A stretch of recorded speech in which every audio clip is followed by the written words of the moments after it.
Chương 78. 2000 chiếc áo vàng trên núi Thưa. Một buổi chiều nọ, khi Phật đang đi thiền hành trên triền núi, có hai người giọng Đại Đức Đề Bà Đạt Đa lên. Đại Đức Đề Bà Đạt Đa ốm nặng đã mấy năm nay. Đại Đức muốn thấy mặt Phật trước khi qua đời. Hai người đang khuyên Đại Đức là hai người trong số 6 đệ tử còn sót lại. Trong thời gian họa bệnh trên núi Tượng Đầu, không mấy ai đến thăm Đại Đức, kể cả những người đã ủng hộ Đại Đức tích cực nhất ngày xưa. Trong suốt thời gian ấy, Đại Đức đã có nhiều cơ hội nghĩ lại về những đắc thất và về giá trị của hành động mình. Được bảo là có Đại Đức Đề Bà Đạt Đa lên và xin được gặp, Phật liền trở về tỉnh thất. Đại Đức Đề Bà Đạt Đa yếu lắm, không ngồi dậy được. Đại Đức cũng không nói được nhiều. Đại Đức chỉ nhìn Phật, cố gắng chắp tay lại. Con về nương tựa Phật. Đại Đức cố gắng lắm mới nói được những tiếng đó. Phật để tay lên trán Đề Bà Đạt Đa và an ủi Đại Đức. Chiều hôm ấy, Đại Đức qua đời. Bấy giờ là mùa nắng, trời trong xanh. Phật đang sắp sửa đi du hành thì có sứ giả của vua A Xà Thế tới. Sứ giả là quan đại thần Vassakara, một người thuộc giai cấp Bà La Môn. Ông được lệnh vua tới đảnh lễ Phật và cho Phật biết chủ định của vua và triều thần muốn cử binh đi đánh nước Vachi ở phía bắc sông Hằng. Vua muốn được nghe phản ứng của Phật và đã dặn vị đại thần ghi nhớ tất cả những gì Phật sẽ phát biểu về vấn đề này. Trong khi Phật tiếp quan đại thần Vassakara, Đại Đức Ananda đứng sau lưng Phật và quạt cho người. Phật xoay lại hỏi thầy: Này Đại Đức Ananda, thầy có nghe dân Vachi thường hay hội họp đông đảo để bàn bạc về chính sự không? Đại Đức Ananda đáp: Thế Tôn, con nghe nói dân Vachi rất chuyên cần hội họp, và hội họp rất đông đảo để đàm luận về chính sự. Vậy thì nước Vachi vẫn còn cường thịnh. Ananda, thầy có biết khi họ hội họp với nhau, họ có bày tỏ sự hòa hợp, đoàn kết và có một lòng một dạ với nhau không? Bạch Thế Tôn, con nghe nói họ rất hòa hợp và đoàn kết với nhau. Vậy thì chắc chắn nước Vachi vẫn còn cường thịnh. Ananda, dân Vachi có tôn trọng và có sống đúng theo những pháp chế đã được ban hành không? Bạch Thế Tôn, con nghe họ rất tôn trọng những pháp chế đã được ban hành. Vậy thì chắc chắn nước Vachi vẫn còn cường thịnh. Ananda, dân Vachi có còn biết tôn trọng và nghe những lời của bậc tôn trưởng của họ không? Thế Tôn, con nghe họ rất biết tôn trọng và nghe lời những bậc tôn trưởng của họ. Vậy thì nước họ vẫn còn cường thịnh. Đại Đức Ananda, thầy có nghe trong xứ của họ có những vụ bạo động và hãm hiếp không? Bạch Thế Tôn, những vụ bạo động và hãm hiếp ít bao giờ xảy ra ở xứ họ. Vậy thì nước Vachi vẫn còn cường thịnh. Ananda, thầy có nghe dân Vachi còn biết bảo vệ tông miếu của tổ tiên họ không? Bạch Thế Tôn, con nghe họ vẫn còn biết bảo vệ tông miếu của tổ tiên họ. Vậy thì Ananda, nước Vachi vẫn còn cường thịnh. Thầy con nghe là dân Vachi biết tôn kính cúng dường và chịu học hỏi theo các hàng tu sĩ đạt đạo không?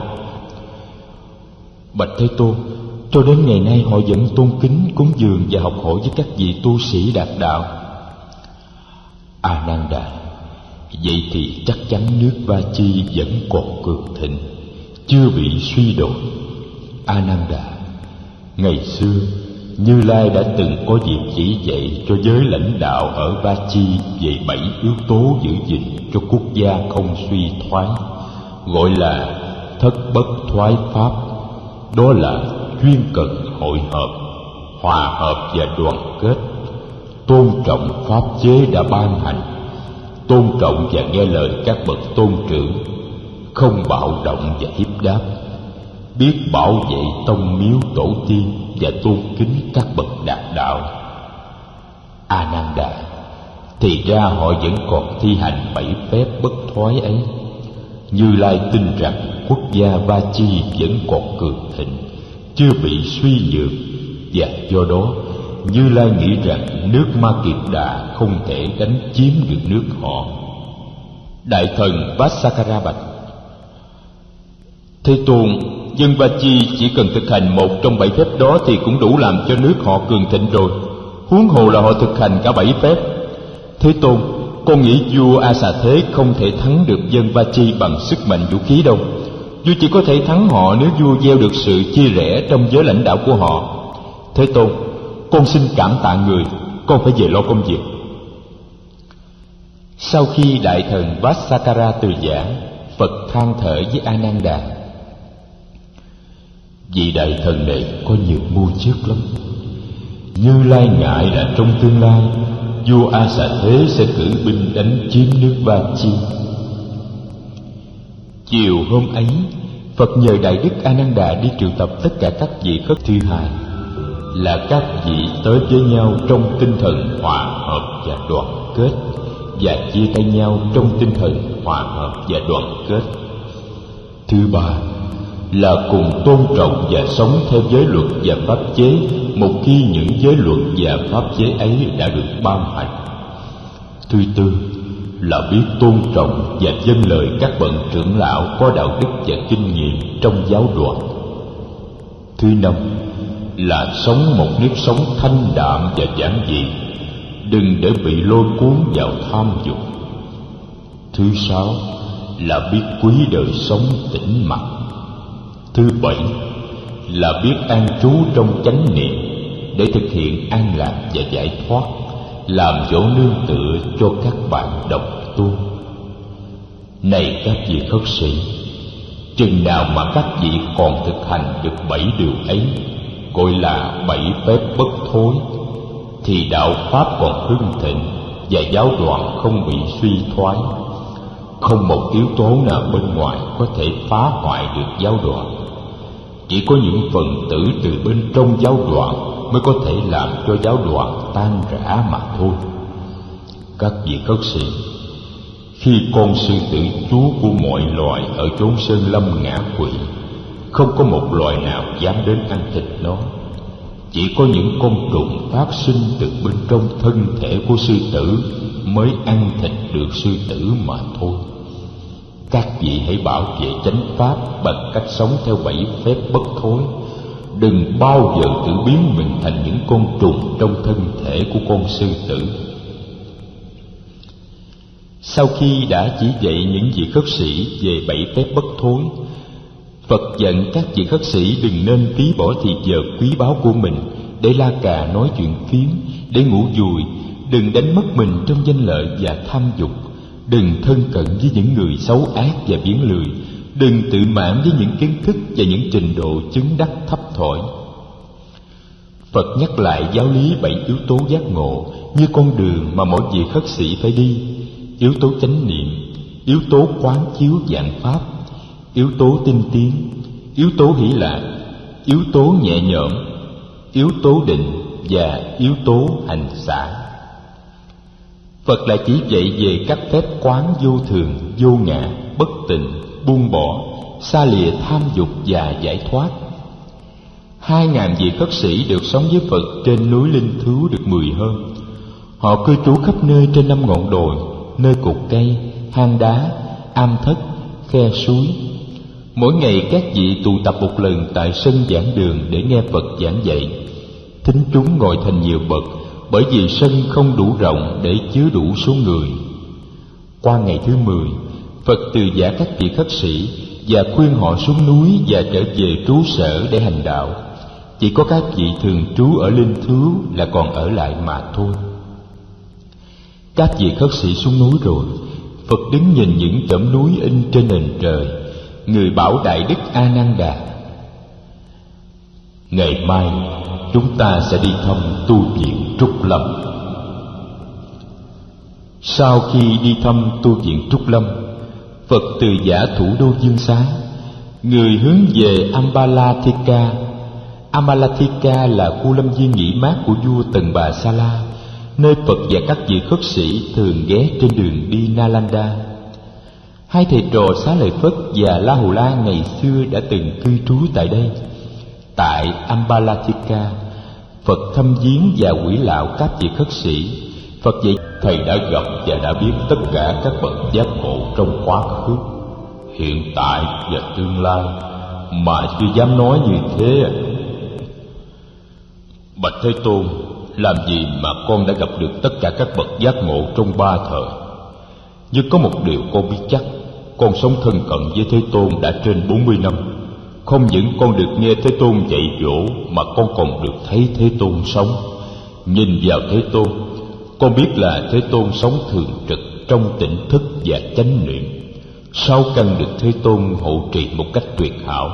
Không bao giờ có một vết nhỏ của năm sự ngăn che là tham dục, oán hận, hôn trầm, trạo cử và hoài nghi được nhận thấy trong sinh hoạt hàng ngày của Thế Tôn. Con nghĩ các bậc giác ngộ trong quá khứ, hiện tại và tương lai, khi đạt tới chánh trí, thi trí tuệ và sự chứng đắc, cũng chỉ bằng Thế Tôn thôi, chứ làm sao cao hơn được. Tại Nalanda, Phật giảng dạy thêm cho đại chúng ở đây về giới định tuệ. Rời Nalanda, Phật đi về Pataligama. Tới Pataligama, Phật và các vị khất sĩ được rất nhiều giới cư sĩ ra đón tiếp và đưa về trú sở của họ. Tại đây, họ cúng dường cơm nước lên Phật và các vị khất sĩ. Thọ trai xong, Phật thuyết pháp. Sáng hôm sau, trước khi Phật lên đường, Đại Đức Xá Lợi Phất đến từ giả người. Đại Đức được tin bà mẹ của Đại Đức đang bị ốm nặng, và Đại Đức muốn về thăm mẹ. Mẹ của Đại Đức năm nay đã trên 100 tuổi. Phật và các vị khất sĩ ra tiễn Đại Đức Xá Lợi Phất về quê. Đại Đức lại tạ Phật 3 lần và cùng với chú Sa Di Kunda đi ngược về miền Nam, hướng về Nala. Lúc Phật và đoàn khất sĩ ra tới cửa thành, thì có hai vị đại thần xứ Ma Kiệt Đà là Sanlida và Vassakara tới trình diện.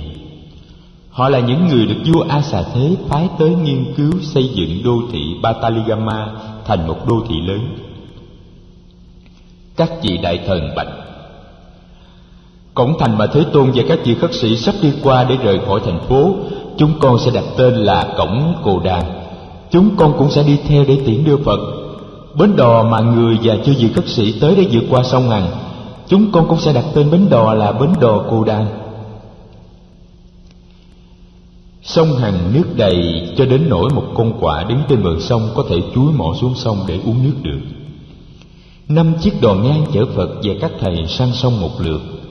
Ra đến giữa dòng, Đại Đức A Nan Đà tìm lối bước tới gần Phật và rón rén ngồi xuống bên người. Phật đang nhìn xuống nước. Đại Đức A Nan Đà đưa mắt nhìn dòng sông mênh mang, rồi chuyển cái nhìn về bên kia bờ. Đại Đức nhớ năm xưa, cách đây đã trên 25 năm, có lần dân chúng Tỳ Xá Ly đã kéo nhau ra tận bờ sông để đón Phật, đông có đến mấy vạn người. Năm ấy, tại Tỳ Xá Ly có dịch hạch rang tràn, người lớn và trẻ em chết như rạ. Những ông thầy thuốc giỏi nhất trong xứ đã chịu bó tay. Lễ đàn được thiết lập liên tiếp để cúng tế và cầu nguyện, nhưng cũng không đem lại hiệu quả nào. Cuối cùng, dân chúng trong thành nghĩ đến việc đi cầu cứu với Phật. Quan tổng trấn Tomara được chỉ định đích thân qua tận Dương Xá để tỉnh Phật về Tỳ Xá Ly, ước mong đạo đức của người có thể chuyển đổi được tình trạng. Phật đã nhận lời thỉnh cầu. Vua Tần Bà Sa La, hoàng hậu và các vị đại thần cùng dân chúng đi tiễn Phật tới tận bờ sông Hằng. Bên kia sông, dân chúng Tỳ Xá Ly đã tụ tập đông nghịch. Họ thiết lập nghênh môn, lễ đài, treo cờ và kết hoa đầy cả bờ sông. Khi thuyền của Phật qua tới, dân chúng hò reo vang dậy, nhã nhạc nổi lên vang lừng. Hôm đó đi phụ tá cho Phật, ngoài các vị đại đệ tử lớn, còn có y sĩ Kỳ Bà. Dân chúng đón tiếp Phật như đón tiếp một vị cứu tinh của họ. Phật vừa đặt chân lên đất liền thì sấm chớp bỗng nổi dậy và trời mưa xuống một trận mưa rất lớn. Đây là trận mưa đầu tiên sau nhiều tháng ngày nắng cháy và hạn hán. Dân chúng mừng rỡ, nhảy múa, reo mừng và ca hát ngay với cơn mưa. Cơn mưa đem lại sự mát mẻ và hy vọng cho cả xứ. Phật và các vị khất sĩ đã được dân chúng rước về trung tâm thành phố. Tại công viên, Phật đã nói về Tam Bảo như 3 viên ngọc quý, nơi nương tựa vững chãi của mỗi người. Sau đó, Phật và các vị đại đức được rước về tu viện Trùng Cát ở Mahavana. Kỳ đó, nhờ đức độ của Phật và tài chữa trị của y sĩ Kỳ Bà, dịch hạch đã từ từ được đẩy lui và cuối cùng mất dấu. Năm ấy, Phật đã lưu lại Tỳ Xá Ly gần 6 tháng trước khi lên đường về Xá Vệ. Qua bên kia sông, Phật đi về Kotigama. Các vị khất sĩ tại Kotigama đi đón Phật rất đông. Tại đây, Phật giảng dạy về tứ diệu đế và về tam học là giới, định và tuệ. Sau khi cư trú một thời gian tại Kotigama với các vị khất sĩ, Phật lại ra đi hướng về Nadika. Đến Nadika, Phật và các vị khất sĩ nghỉ tại một ngôi nhà xây bằng gạch gọi là Vinchakavasatha. Tại Nadika, Phật nhắc nhở đến những vị đệ tử của người đã mệnh chung tại vùng này. Trong đó có nữ khất sĩ Sundari Nanda, em gái của người, các vị khất sĩ Sanla và Nadika. Nữ cư sĩ Tu Già Đa ngày xưa đã dâng sữa và thức ăn cho người trước khi người thành đạo, và các cư sĩ Kakuda, Madda, Sappada. Phật nói các vị khất sĩ này cùng khoảng 50 vị khác đã từng sinh sống tại đây đều đã chứng được những quả vị nhập lưu, nhất hoàn và bất hoàn. Nữ khất sĩ Nanda đã chứng quả nhất hoàn.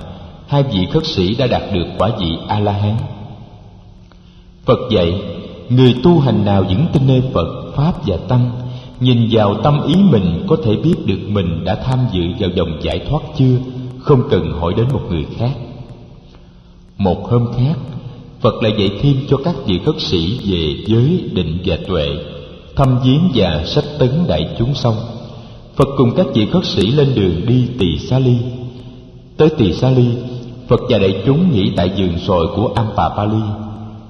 Ngày hôm sau, Phật giảng cho đại chúng về phép quán niệm về 4 lãnh vực thân thể, cảm thọ, tâm ý và đối tượng tâm ý. Nghe nói Phật đã về vườn xoài của mình, bà Ampapali rất sung sướng, liền vội tới thăm người. Bà thỉnh Phật và chư vị khất sĩ tới thọ trai ngày hôm sau.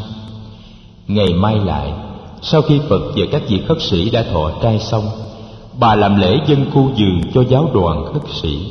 Bà cũng xin được xuất gia. Mấy hôm sau, Phật lại giảng cho đại chúng nghe thêm về phép hành trì giới, định và tuệ. Sau khi đã thăm viếng Tỳ Xá Ly, Phật đi tới làng Peluvagamaka ở vùng ngoại ô thành phố. Mùa mưa đã đến. Phật dự định an cư năm nay tại làng Peluva này.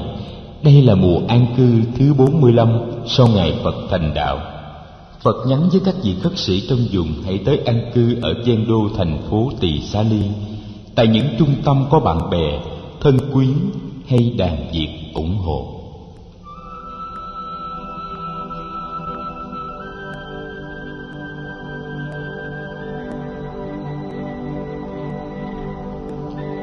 Giữa mùa an cư, Phật bị ốm nặng, thân thể người đau đớn vô cùng.